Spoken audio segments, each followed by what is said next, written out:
Damos en esta oportunidad a nuestro compañero Rosendo Tavares Villalobos. Buenos días. Gracias, José Luis Mendoza y Cervantes, querido, distinguido coordinador del gobierno de la mañana.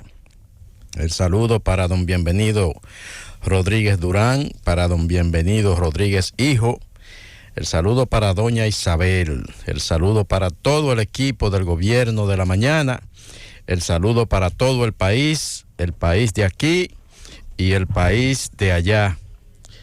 Felipe hablaba de que esta situación de calamidad, de emergencia que estamos viviendo como país, es una situación que debe asumirse de manera compartida por todos los sectores de la vida nacional. Y yo creo que es un planteamiento correcto y es lo que hemos comenzado a observar en el país. El compromiso de sectores que tradicionalmente no se manifestaban y que ahora de manera muy voluntaria y muy, yo creo que solidaria lo están haciendo. Hay que destacar, por ejemplo, el anuncio ayer del Banco Popular, esta entidad bancaria de las principales del sistema dominicano, que anunció un donativo de 50 millones de pesos para asistir a las familias afectadas por el huracán Fiona. Otra entidad que también ha hecho un anuncio ha sido la Sociedad Industrial Dominicana, SID, el SID, como mejor se le identifica, la SID, ha anunciado un donativo de 25 millones de pesos. Y yo creo que cuando dos corporaciones como esta, que son de las principales del organigrama de la actividad comercial privada en la República Dominicana, dan ese paso, lógicamente que otras los van a continuar. Y vamos a ver en los próximos días a otros consorcios empresariales, probablemente a otros consorcios bancarios también de la República Dominicana, hacer este tipo de anuncios. Porque la verdad es que el país lo necesita. Tenemos un gobierno que está haciendo todo el esfuerzo posible, pero es un gobierno que desde que comenzó viene enfrentando situaciones difíciles, teniendo que especializar miles y miles de millones de pesos de recursos en actividad que no estaban programadas, que son emergencias que surgen. Y yo creo que cuando aparece entonces esta disposición de sectores privados de la República Dominicana a sumarse al esfuerzo, es algo que necesariamente hay que destacar. Vimos algo en la pandemia similar, vimos el aporte de grupos bancarios, industriales, y vimos incluso un adelanto importantísimo en materia fiscal, por ejemplo, del sector minero, del sector satanizado sector minero que tanto hemos hablado. Ahora, la realidad es que es un momento, Rosendo, de las llamadas fuerzas vivas, los llamados grupos de poder fáctico. Tienen que mostrar eso. Si las élites de un país no muestran madurez, no muestran apego en estos momentos al factor humano, lo que se va dando en toda sociedad, ¿qué es? Es un alejamiento de esos grupos, de esas élites. ¿Qué comienza la sociedad? A cuestionarlo. Así que yo creo que sí que es un gesto interesante. Mucha gente lo critica desde el punto de vista, ganan mucho más dinero de ahí. Bueno, tampoco están obligados a hacerlo. Tampoco están obligados a hacerlo. Yo creo que es un gesto de solidaridad, precisamente con la gente con la que ellos han hecho negocios y han ganado muchos recursos. Así mismo. Yo creo que eso hay definitivamente que reconocerlo. Aquí hay unos críticos que critican todo y hablan de todo. Y no dan nada. Y no dan nada, pero yo entiendo que, y ahí muy certero, Rosendo, José Luis, hay un gesto natural del dominicano de solidaridad y no obstante se pertenezca a una clase social u otra, lo que tenemos que ver es la unidad, es la necesidad y en esa unidad hacer los aportes del lugar para que aquellos que hoy se sienten afectados puedan salir con bien de esta situación. Somos un país que en situaciones de catástrofe como esta tenemos que rascarnos con nuestras propias uñas. No tenemos la situación de Puerto Rico. Puerto Rico acaba de ser golpeado por el mismo huracán que nos ha afectado a nosotros, pero ya ayer el gobierno de los Estados Unidos declaraba la emergencia para Puerto Rico y esto significa que ahí van a venir los fondos de auxilio del FEMA, la agencia de los fondos para emergencia en Estados Unidos, y lógicamente en ese país todo el que resultó afectado va a recibir la solidaridad del gobierno de los Estados Unidos, que tiene una gran cantidad de recursos especializados precisamente para ese tipo de temas, que es lo que nos falta a nosotros como país. Especializar presupuestos que estén ahí, que no se toquen y que sean recursos para cuando ocurra una situación imprevista como esta, no tengamos que estar articulando, ni especializando, ni averiguando de dónde que vamos a sacar, ni sometiéndonos. Por ejemplo, Nayib hablaba de lo que ha pasado en Santiago, que ahí se cayó un muro. Pero yo veía a la vicepresidenta inspeccionando el muro ayer y ella decía que como hay unos procesos burocráticos, todavía hay que esperar para comenzar la intervención del muro. Eso tenemos que superarlo en este país. Para eso tenemos que tener fondos especializados, de manera que no se dilaten la solución ni se posterguen la soluciones que son de emergencia. Entonces, tú tienes toda la razón. Mira, ayer yo estaba pensando también en las declaraciones que dio el presidente de la República con respecto a las compras que se van a hacer para las reparaciones de casas, por ejemplo. Y decía él, hacía la salvedad entre corchetes, ¿verdad?, que había que licitar.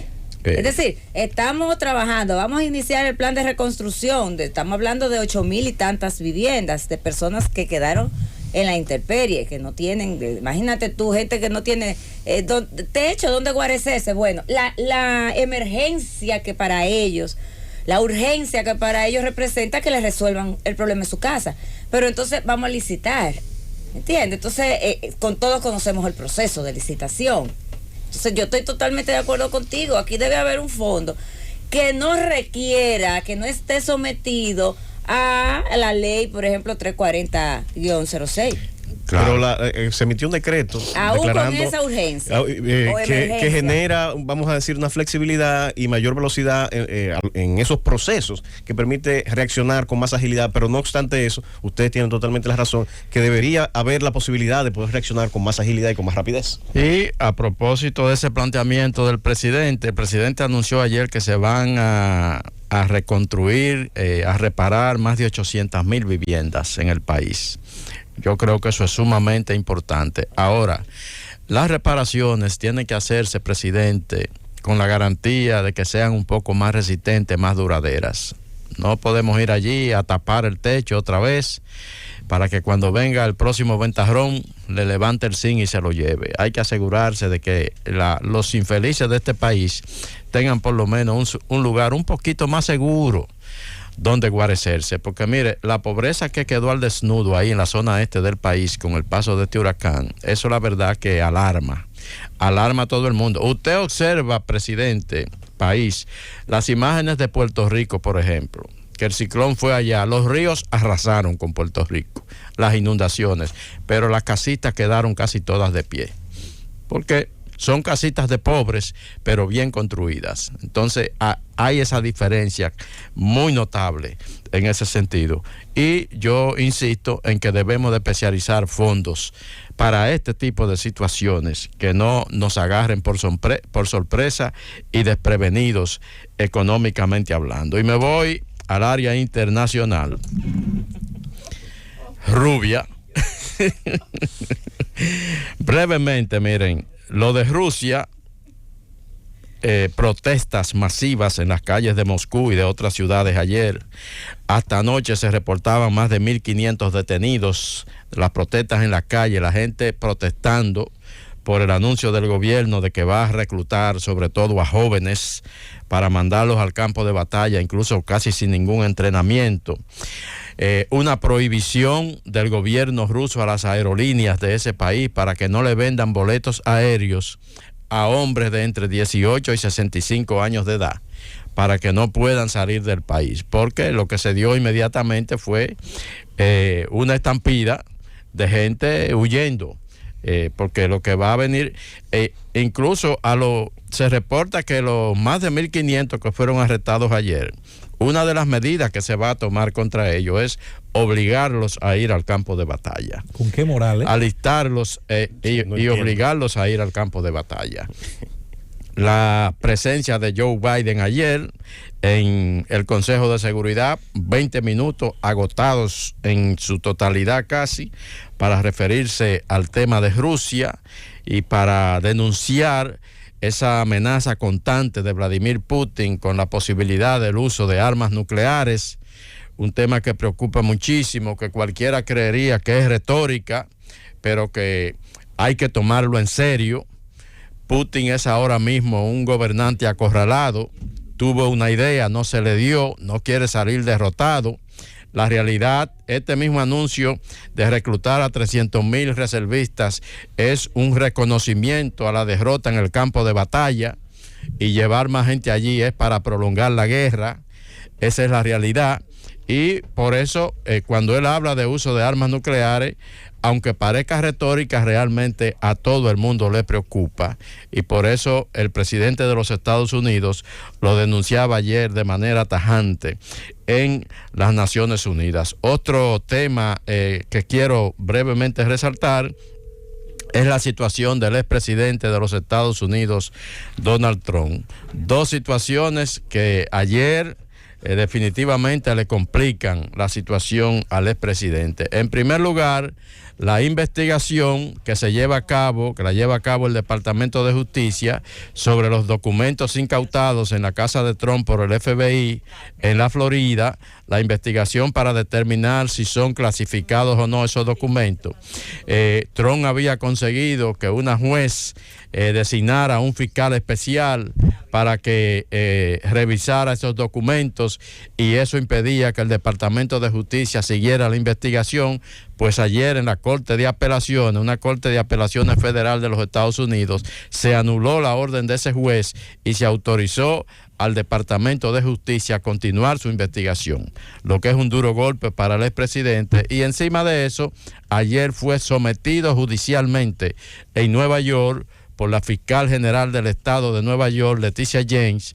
Lo acusan de haber defraudado al fisco de los Estados Unidos con miles de millones de dólares y de haber engañado a inversionistas inflando los valores de sus bienes en Estados Unidos para conseguir que la gente invirtiera en ello. Entonces los inflaba para lo que le convenía, y dice la fiscalía que para lo que no le convenía, entonces lo desinflaba con el propósito de pagar menos impuestos. Está sometido junto a sus hijos mayores, Eric, Donald Trump Jr. e Ivanka Trump.